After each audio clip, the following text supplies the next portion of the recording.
So I just want to do very brief, abbreviated introductions. Sean Chan is at Pima Heart, where he works with Dr. Neil Giwala. It's an institute that is very prolific, not just in the volume of procedures they do, but also academically in terms of publications and presentations. So the most common signs and symptoms of mitral regurgitation that I see in my clinic are fatigue, shortness of breath, decreased exertional capacity, and leg swelling. And I think this is why our MR a lot of times goes untreated, is because a lot of the patients or a lot of the clinicians will focus on treating heart failure, which are all mimic these signs and symptoms. And they don't see or focus on treating the mitral regurgitation.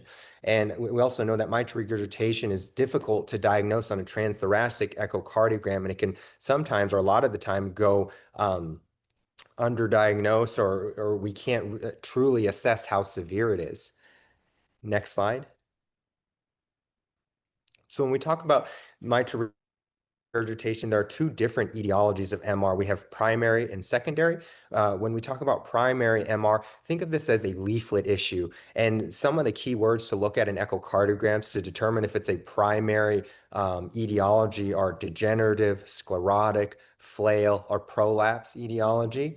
And for our secondary or functional MR, this can be ischemic or non-ischemic. And a lot of times the mitral valve is an innocent culprit of another disease process. So in our ischemic patients, we see these really dilated left ventricles that kind of pull apart the mitral valve, making it really leaky. And then if it's in our chronic AFib patients, we see these really big dilated left atriums that kind of lead to this big annulus and worsening the MR.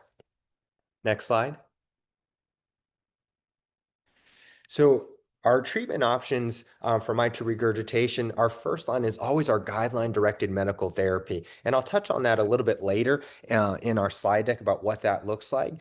We also have a surgical option, and sometimes this is a good option for our patients, but for our elderly, our frail, older patients, a lot of times this isn't a good option for them. And I think this is where the MitraClip or our transcatheter edge-to-edge repair procedures really excels in this patient population.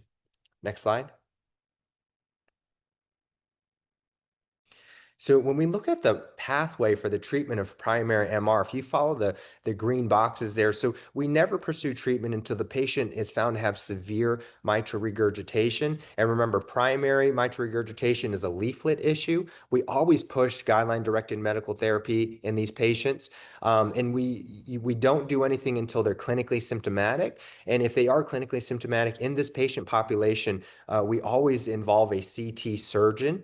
The reason being is because with a primary or a leaflet issue, we want to make sure that they have favorable anatomy for a MitraClip procedure. If they're a low-risk surgical candidate, a lot of times we'll recommend surgery. If they're a high-risk surgical candidate in like our older, frail patient populations, and they do have suitable anatomy, we'll typically try and proceed with a transcatheter edge-to-edge or TEER procedure. If they are a high-risk surgical candidate and they don't have favorable anatomy, sometimes all we have to offer these patients is guideline-directed medical therapy, or sometimes we'll have a conversation about a MitraClip procedure and the potential and risk versus benefits, and what type of outcome we can get with that. Next slide. So for our secondary MR patients, remember, this is our functional mitral regurgitation, again, pushing guideline-directed medical therapy. And with these patients, we actually don't need a CT surgery consult at this time. We push guideline-directed medical therapy. We have our valve conference to discuss their case, and typically we're able to proceed with the TEER procedure for these patients. Next slide. So when we talk about our clinical symptoms, we always grade them with our NYHA functional classes.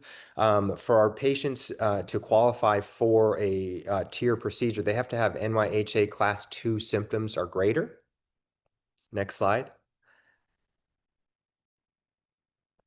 And we see here's our MitraClip delivery system. We know we have 4 MitraClips, our NT, NTW, XT, and XTW. We usually say this is one of the safest procedures that we do in our cath lab right now.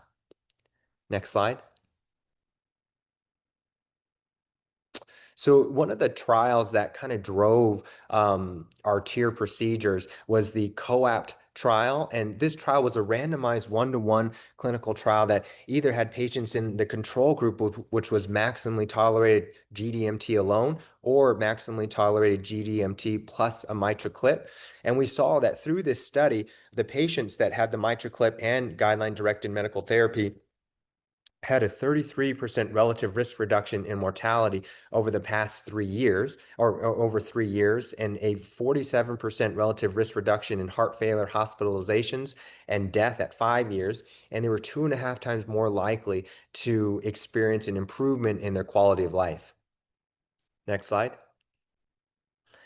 And so our 2022 heart failure guidelines, because of the COAP trial, actually strengthened the TEER procedure to a Class 2A recommendation for our secondary MR patients. Next slide. And so when we talk about guideline-directed medical therapy, really what the question is, what is it? And we have these 5 pillars of medications that we use. And actually, in the past year, I've really been trying to focus on initiating these medications and become better at helping our patients titrate these medications. But these include our ACEs, our ARBs, or our Entresto, our beta blockers, our MRAs like spironolactone, our SGLT2 inhibitors, and our diuretics. Next slide. And we really found success in improving our patient's symptoms through this rapid sequencing approach. And that really starts with initiating all these medications on day one: our Entresto, beta blockers, spironolactone, our Farxiga, our Jardiance, and our diuretics.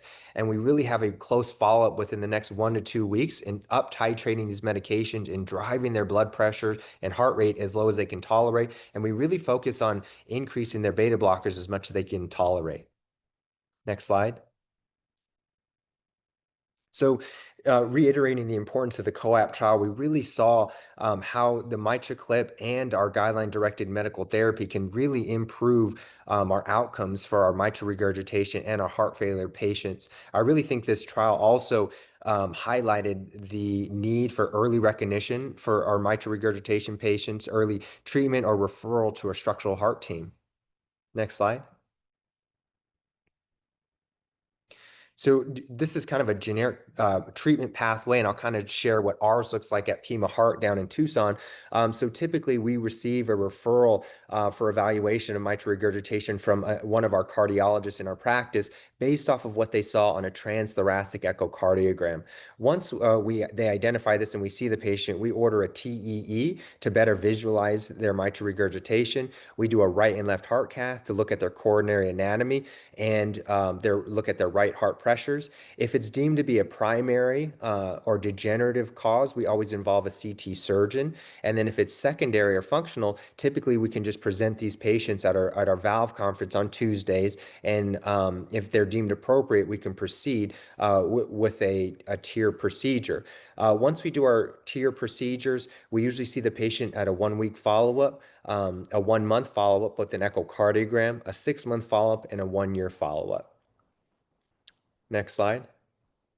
So that's the end of my presentation. Here's some of my contact information. I'd love to connect with any of you guys, or if you guys have any questions, please feel free to reach out. I'm always looking to develop more contacts in the structural heart space.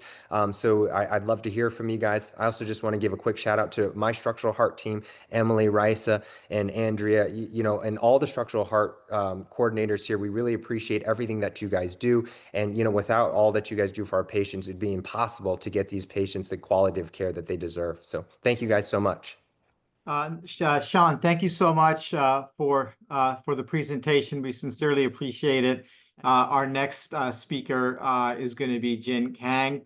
She's also at an equally renowned program at Mount Sinai, where she works with Dr. Tang, Gilbert Tang, and other very prestigious operators, and also a very academic, high-volume program that's quite prolific in producing publications and also the presentations they do on a national and international stage.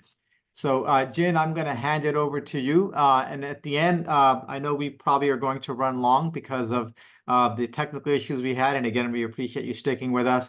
We will keep going. We'll stay on for Q&A afterwards. So please don't hesitate to ask any questions. And I'm willing to stay as long as we need for all your questions to be addressed. Jin, please take over. Sure. Thank you. Thank you for the introduction. Now, let's talk about our patient's journey when they get referred to us. So first, how many of you can identify everyone in your heart team by their name? As you see in this circle, our patient is the center. We have the hospital admin, cardiologist, heart failure cardiologist, ICs, surgeons, echo, anesthesiologist, nursing/cath lab staff, and here we are, valve coordinator. We are often described as the glue that keeps it together, and I think we can all agree that we wear many different hats, whether it's being a patient's advocate, to fighting with insurance companies to get our cases approved, or at times being the line leader to make sure everything is aligned. And whatever the hat that you may be wearing at any given day, I hope that your voice is loud and heard. So when you speak, that everyone listens and values your voice. To me, that is the true definition of having a seat at the table. And you may also have different members of for your heart team that other programs may not have. For us, we are very fortunate to have a full-time dedicated social worker for our structural program. Additional team members that you may think about are billing and coding staff. And especially if you're a new program, I think it's a great idea to reach out to Abbott's reimbursement team for them to help you to see if you're maximizing your reimbursement. They will help you with their documentation and they will get your reimbursement rates and see what needs to be improved. How do you communicate with your team? Do you email? Do you use shared drives? Do you group text? How does your weekly meeting look like? For us, we meet in person every Monday at 8:15, unless it's a national holiday. Every one of us is expected to show up at our meeting, and it's so important because it sets the tone for our work week. Procedural infrastructure. Do you have appropriate TE machine and probe? Who takes care of them? Who cleans them? Who makes sure they're ready to go for the next procedure? Did you decide whether these procedures are done in the cath lab or hybrid OR? Do you have a dedicated MitraClip days? And also, do you have a dedicated MitraClip team that are trained to do these cases? And do you target 2 to 4 cases in a day to increase physician skills through repetition? And I can attest to this because when I was a cath lab nurse during early MitraClip days, I would get so annoyed if I was assigned for to do MitraClip cases because their cases took so long. But now with so many cases, after our physicians are so fast and efficient, our average deployment for clip cases now is anywhere from 20 to 25 minutes and sometimes even less. So practice makes it perfect. And you could also work with your Abbott rep to identify additional efficiencies. How do you outreach to your community and network, referral network? Do you make yourself known and available? Do they know you by your first name? I found outreach extremely challenging because when do you have time to do this, right? Yeah, lunch and learn sounds great, but we rarely get to sit down and have lunch. So although it is difficult, but I think it's very important to have this face-to-face meetings. For us, we our physician leaders do set up this big referral dinner every quarter, so we invite our community, our referring networks to come and learn all the therapies and the guidelines that we offer to our patients. Grand rounds and newsletters are always good, and always you need to provide regular updates and follow-up post-procedure. What are the ways your clinic can be reached? Phone, text, obviously most of the hospitals have their own website. MitraClip actually has this clinic finder, and if you can, go visit this clinic finder. I just did that today, and I found out that there are 10 additional clinic within 10-mile radius from us. And what are the types of referrals that you're getting? Are you getting it through internally or externally? Sometimes the best referrals that we get are through our patients. They are the one big network. Sometimes they refer their friends or loved ones. And now with the internet, with the Google, with the AI out there, our patients are very savvy. I once had a patient from London who Googled Dr. Tang's name and then reached out to our office, and he said, I'm going to have the procedure here. Get me here. So we ended up doing the MitraClip here in the United States. What are the how are you tracking your patients? Are they cloud-based platform or do you use spreadsheet, including a column for referring MD? Also, I think it's important the date of the referral so that you could track your procedure dates as well. And do you send a follow-up letter back to your PCP and to your MD office? And do you include pre and post images to your follow-up letter? I think MitraClip reps are so great at providing us this before and post images, so you could always use that image to update your referrals as well. Here is the template that is provided by MitraClip Resource Center. You could also create your own on your EMR system as well. Every clinic runs differently, and I think whatever works for me may not work for you. So I think the key to success is finding that works for your program. For us, when our patients are getting referred to our clinic, we as VAV coordinators screen our patients, review their latest echo, review their history, and we make the phone call to the patient and the family members. We then conduct extensive interview over the phone. We find out their medications, we find out their history, we find out whatever pertinent information may be. And with that information, we schedule the initial consultation. And because these patients are elderly and frail at times, we want to make sure that all the appointments are scheduled in one day. So they are not coming back and forth multiple times for the assessment. So once you have the TT, TE, the IC appointment, whether it's a heart failure and then also a surgeon if needed, we schedule everything in one day. And once the TE is done, we upload for our heart team to review. And when everyone shares their recommendations, then on that Monday during our heart team meeting, we discuss if this is an appropriate case and if everyone's in agreement to proceed. And if everyone's in agreement, then we go ahead and schedule the case. Let's not forget KCCQs, their requirement for the TBT registry. You have to do pre, you have to do also at your 30-day follow-up and 1-year follow-up. And 6-minute walk test, although it's no longer a requirement, I think it's a good indicator to evaluate functional capacity. So you could also bill for this. So if you're doing 6-minute walk test, make sure you bill for it. So contacting your patients, I think when you're communicating with your patient, even from the beginning with the initial consultation, setting up the expectation early on is so important. So there is no surprises at the end. You want to review every testing that they had. You want to make sure that authorizations are in place. You want to make sure that they are engaged in their decision making as well. You want to make sure that they understand the condition they're in and the therapy that's offered to them. And you also want to let them know that from the beginning that we expect you to see you 30 days after your procedure is done, and also 1-year follow-up that we expect to see you as well. So here are the pre, peri, and post-op information to review with the patient. Obviously, you have to discuss about if there's any medications that they have to stop, fasting, what time to come, and when to arrive.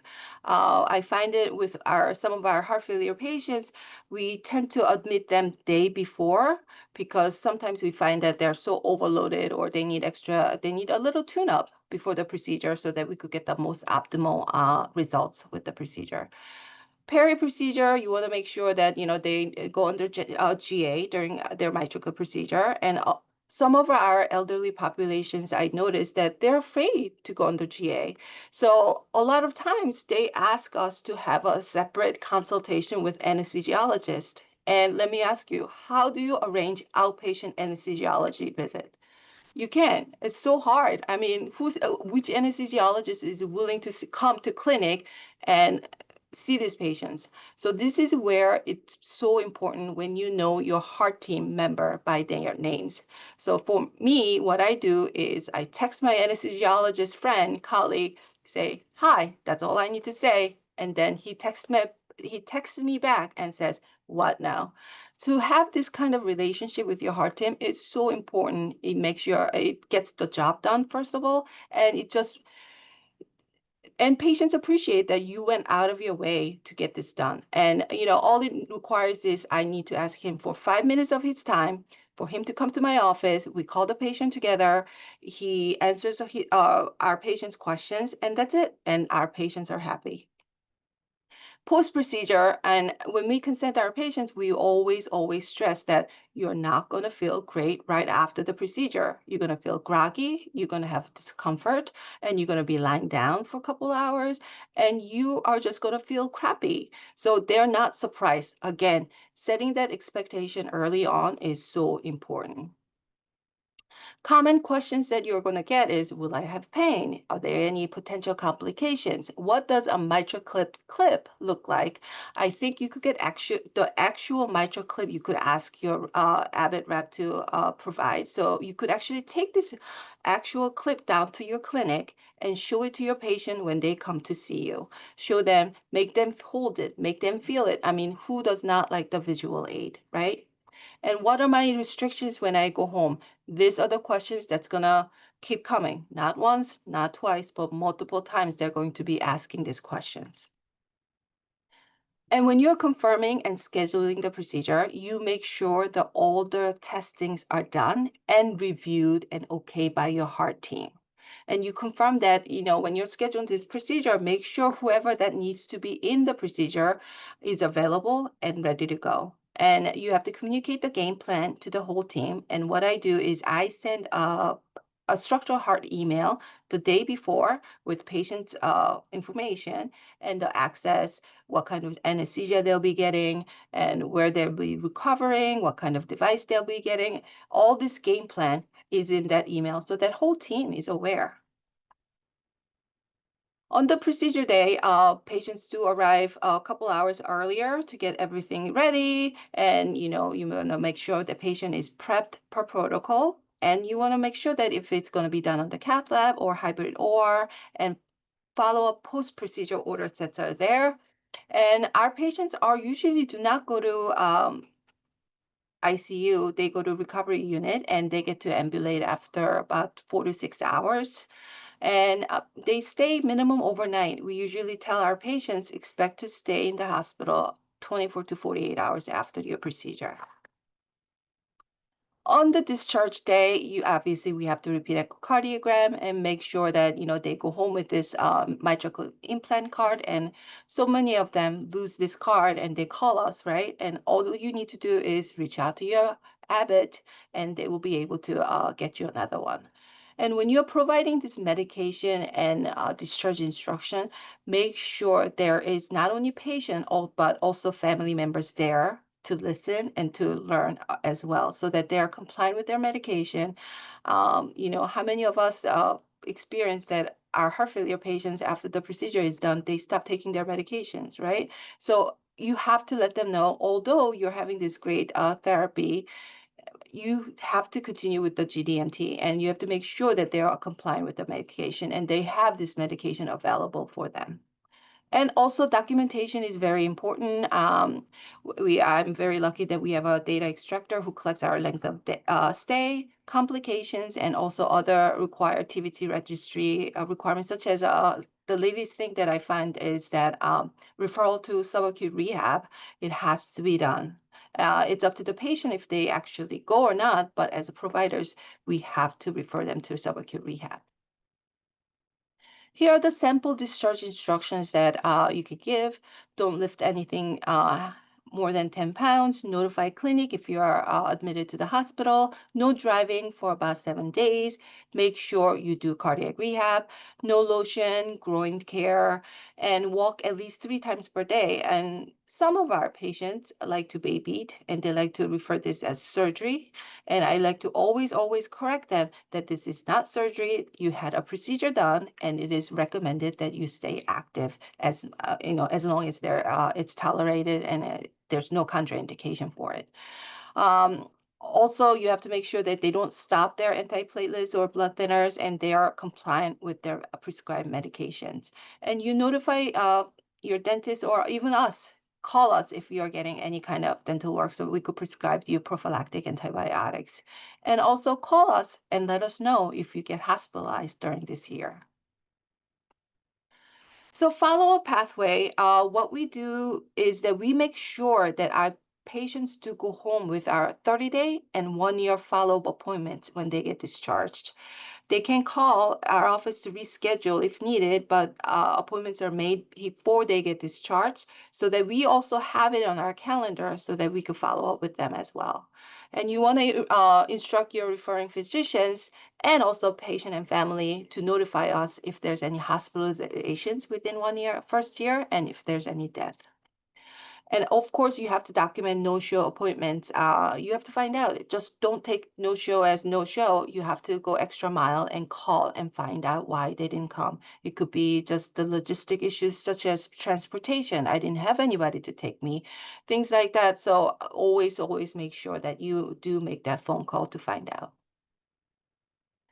And here are the 30-day, 1-year requirements. We ask them to bring their list of medication that they're currently on. KCCQ score, 6-minute walk test is no longer required, but you have to do EKG, echo, and the lab as part of TVT registry. And you plan to get a call from our valve coordinator within 1 week of procedure to make sure that their puncture site is okay, that they're taking their medications and they're recovering well. And again, you review transportation logistics with patient and you make sure that there's no barriers for them to come back to us or for a follow-up. Okay, I think I went through that very fast. I have a very interesting case study that I'd like to share with you. So here, a 72-year-old male with severe MR with a mitral valve prolapse was referred to us for MV TEER eval back in 2021. Past medical history include hypertension, hyperlipidemia, BPH, and intellectual disability. Surgical history was none. Medications are furosemide, Flomax, vitamins. Just looking at this objective data, and let me give you another objective data. We are at Mount Sinai Hospital. We have the world's famous mitral valve surgeon, the Dr. David Adams as a mitral surgeon here. So when you're looking at this data, primary MR 72, definitely not high risk. This patient shouldn't have been even referred to us for the TEER eval, right? So let me just share this social history. He's a ward of the state.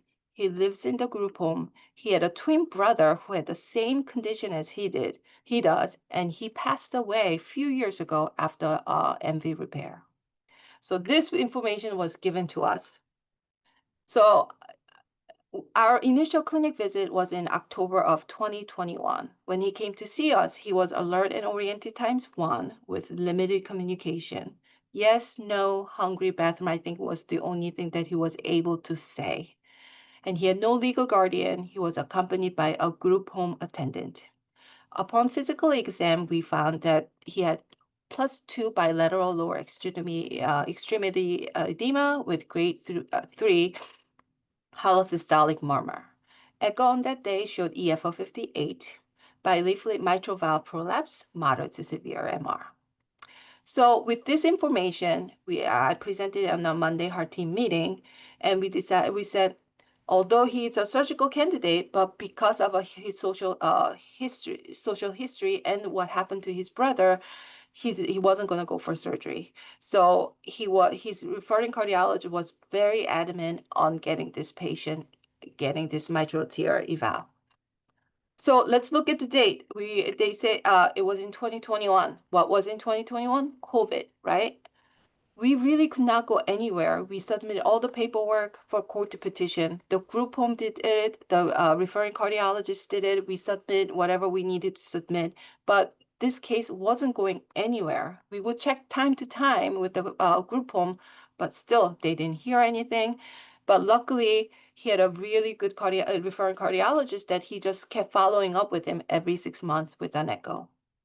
So after a while, as sad as it sounds, we kind of forgot about him until December of 2024. We finally went somewhere with the court, and then court gave us a hearing date of December 27th to attend. I'm sorry, this should be 2024. I'm sorry, that's not it. Yeah. So what we did was one of our such a dedicated valve coordinator, MP, attended this virtual court hearing. So I think there was a judge, there was a case manager, there was a psychologist, there was a medical doctor, there was a social worker, and then there was somebody, and then one of our nurse practitioner attended this 1.5 hour court hearing. She advocated for him. She explained to the court why we need this and why what it entails. So the court finally approved for invasive testing and procedure for 60 days. So now we are given this 60 days to get everything done. So we've got T scheduled, and on January 16th of this year, he came in, of course, showed severe MR. So then we scheduled him right away. So then we scheduled him for a clip on February 4th. And because we wanted to avoid any kind of mishap, we decided to admit him the day before. So we admitted him on to our unit on February 3rd, and that dedicated MP who was trying to get him all ready for the procedure noticed that he was coughing a lot, that he was sniffing a little bit, and then later on found out he had a low-grade fever. Turns out he tested positive for COVID and positive for influenza. So we had to cancel the case. And we couldn't even send him back to his group home because he had to be on isolation. So poor guy was stuck in our unit, isolated for 5 days before he was able to go back to his group home. Again, I have the best MPs who work with us. She made the visit every day, although there wasn't much communication going on. She made sure she stopped by to say hello during those 5 days. So then finally, in February of 28th of this year, we were finally able to do this case. Let me see if I could play this clip. Images was provided by our amazing Abbott rep, Starling. And we were able to share this with our referring cardiologists and made them really, really happy.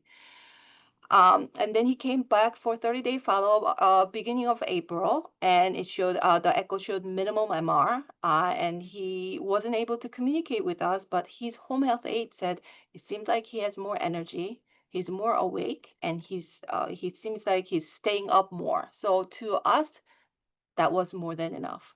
That this case not just made the day for us, but it just made the whole year for our heart team, because it was a true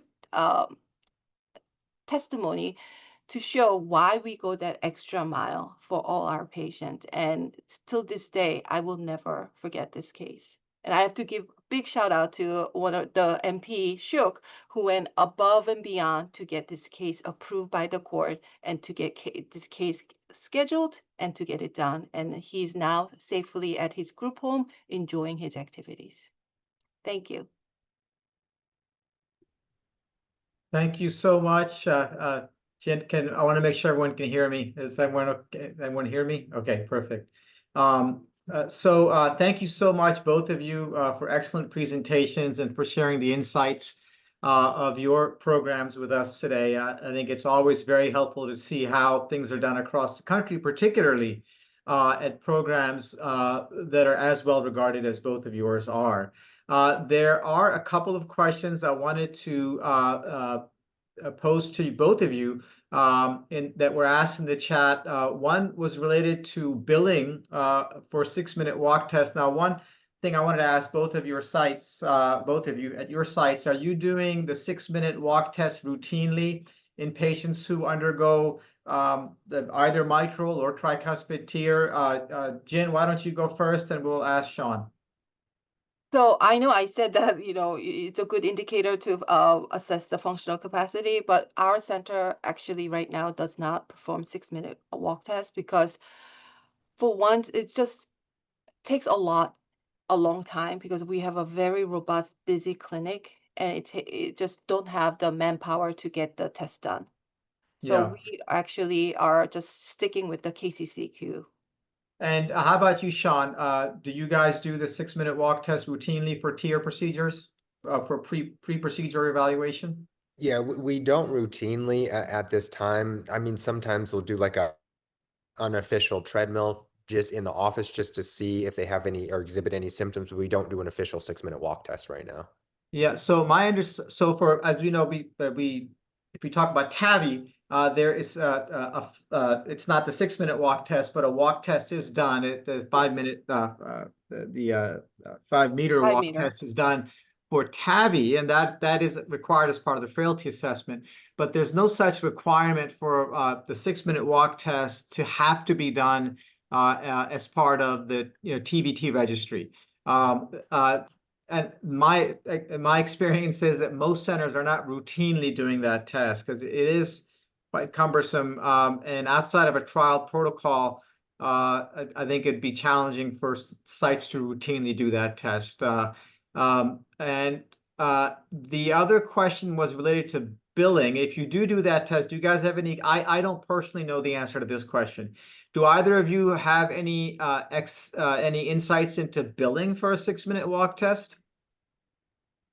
Whoever your billing coding person would be the best person to ask that. I think I am not really involved in that, so I don't know, but I definitely know that you do get bill. You could bill for your 6-minute walk test. I don't Okay. know how much, and I don't, but that and to that extent, but it is billable. Okay. And there was another question earlier in the chat about whether if a heart surgeon is the one that's actually doing the procedure, is it required that an interventional cardiologist have seen in other words, is it required that an IC has to have seen the patient? Now, what I'll say is that in the TAVI world, yes, it is, and that's how I answer the question. Is that typically an IC would have seen the patient as part of a heart team approach. Now, the billing for TAVI, that was sort of mandated that you had to have this.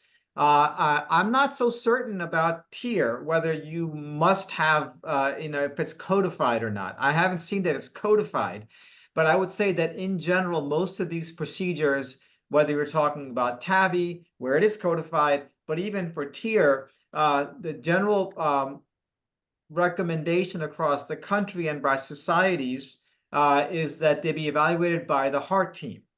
And the heart team typically, of course, includes an interventional cardiologist as well as a heart surgeon, and in most cases, a heart imaging specialist. So that's, I think, probably the most appropriate answer. Sean and Jen, both of you, whoever wants to go first, what are your insights into that? Yeah, I think at our practice, it is, part of the structural heart team, our interventional cardiologist. But the way that our surgeons typically work is that our interventional cardiologist will refer to a surgeon, or if it is decided that the surgeon will do it through our structural heart conference, then either we take over the patient's care afterwards, or they'll go back to their primary intervention or their primary cardiologist. Just because, our surgeons typically only follow those patients for 6 months to a year, and they will need cardiac care afterwards. So the cardiologist or interventional cardiologist will resume care after their surgery. Yeah. So there were some other comments about the 6-minute walk test. So I would say it's not when we say that most sites, a lot of sites don't do it, let's say, that doesn't mean that it's not a great test to do. And if your own site is doing it, well, that's great. That's how the clinical trial was set up. And if it gives, it's certainly a great test. It gives you insight, and it's also reproducible. So once you do the therapy, you can follow up and see how they're doing afterwards. So by saying that a lot of sites don't do it, that doesn't necessarily mean that it's not a good thing to do. I just want to be very clear about that. I'm just sort of perusing the chat to see if there are any other questions regarding your presentations. I think we hit them all. If there are any other questions, we're happy to stay here. Looks like yeah, this looks like someone's saying that at their center they are billed through the cardiac rehab department. That's interesting. So if the 6-minute walk test is done, they bill it through the cardiac rehab department. The TVT registry does not require a 6-minute walk test. I think that was another question. Okay. Any other questions anyone has? Let me check. Is it a Q&A? That one's not. Okay. So we are well beyond the time. And I just want to thank everyone on the call for signing on. We sincerely appreciate you sticking with us through the technical difficulties, and we hope to get this right the next time. And in particular, thank you so much to both Sean and Jin for joining us, sharing your insights. We are really privileged to have had you here today, and we look forward to future engagements with you. And again, we have this webinar series, and we're very excited to have it for you, and we'll continue for everyone on the call to bring you more programs of this type. Yeah, thank you so much, and I hope everyone has a great evening. Thank you. Thank you, everybody. Have a good night. Good night.